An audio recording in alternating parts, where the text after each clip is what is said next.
হামজা চৌধুরী কি শেষ পর্যন্ত লেস্টার সিটিতেই থাকছেন, নাকি গ্রিসের ক্লাব অলিম্পিয়াকোসে যাওয়ার যে গুঞ্জন উঠেছিল সেটা সত্যি হচ্ছে, নাকি নতুন মৌসুমে নতুন কোনো ক্লাবে দেখতে পাবো আমাদের হামজা চৌধুরীকে?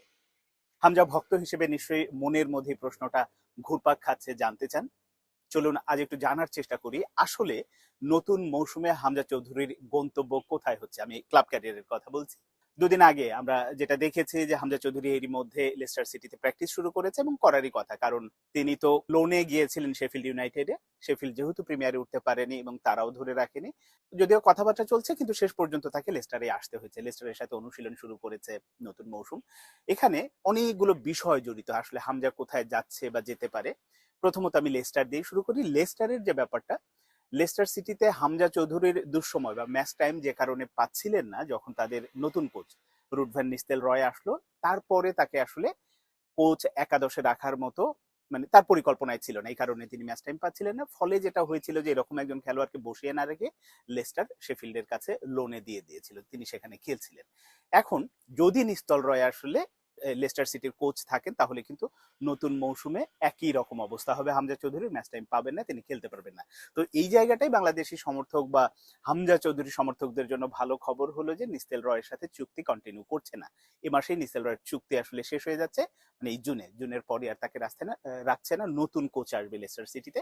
ফলে যেটা হয়েছে যে হামজা চৌধুরীর জন্য অন্তত লেস্টার সিটিতে থাকাটা বা ম্যাচ টাইম পাওয়া, নিয়মিত একাদশে থাকা, এই ব্যাপারটা নিশ্চিত হবে আমার ধারণা, সে নতুন কোচ যেই আসুক না কেন।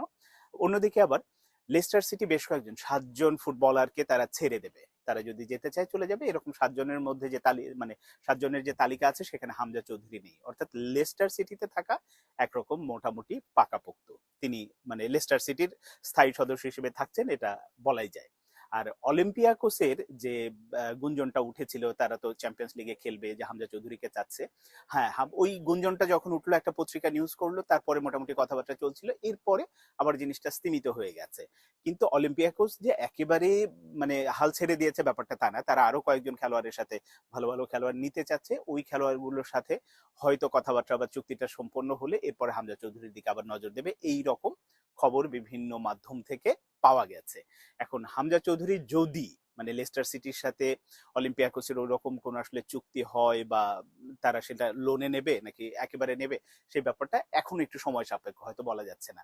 আবার শেফিল্ডেরও কিন্তু একটা সম্ভাবনা আছে। যদি শেফিল্ডের যে কোচ সর্বশেষ ছিলেন, তিনি যদি শেফিল্ডে থাকেন এবং তারা যদি ওই কোচকে রাখেন, তাহলে কিন্তু হামজা চৌধুরীকে আবার শেফিল্ডও নিতে পারে। যদিও মানে শেফিল্ড ইয়েতে ওঠেনি, প্রিমিয়ারে ওঠেনি, কিন্তু ব্যাপারটা মানে দলের কম্বিনেশন, এবং হামজা চৌধুরী তো শেফিল্ডের সমর্থকদের মন জয় করেছে, ভালো খেলেছে।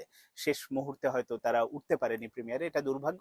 কিন্তু এই যে দুটোর যে সম্ভাবনা, এর বাইরে রিয়ালিটিটা হচ্ছে হামজা চৌধুরী সম্ভবত আসলে লেস্টারেই থাকবেন। কারণ অলিম্পিয়াকোস গ্রিসের ক্লাব হতে পারে, কিন্তু যদি আপনি খেলার মানে তারা হয়তো চ্যাম্পিয়ন্স লিগে খেলবে, সেটা দু একটা, কিন্তু বাদ বাকি সময়টা তো তাদের গ্রিসের ঘরোয়া লিগে খেলতে হবে। তো গ্রিসের ঘরোয়া লিগ আর ইংল্যান্ডের চ্যাম্পিয়নশিপ লিগ, মানে প্রায় রাত দিন তফাৎ। অনেক কম্পিটিটিভ হচ্ছে ইংল্যান্ডের এটা। এই কারণে এখানে যদি তিনি লেস্টারে যদি নিয়মিত ম্যাচ পান এবং কোচ বদল হয়, তার যে আর মানে আগামী মৌসুমের জন্য আবার চ্যাম্পিয়ন্স প্রিমিয়ারে ওঠার জন্য যে লড়াইটা, এর জন্য যে দলটা দরকার, যে লড়াইটা হবে, এটা আমার কাছে মনে হয়েছে, বা যারা এরকম ট্রান্সফার নিয়ে খোঁজ খবর রাখেন তাদের সাথে কথা বলে, যে হামজা চৌধুরী আসলে শেষ পর্যন্ত লেস্টারেই থাকবে।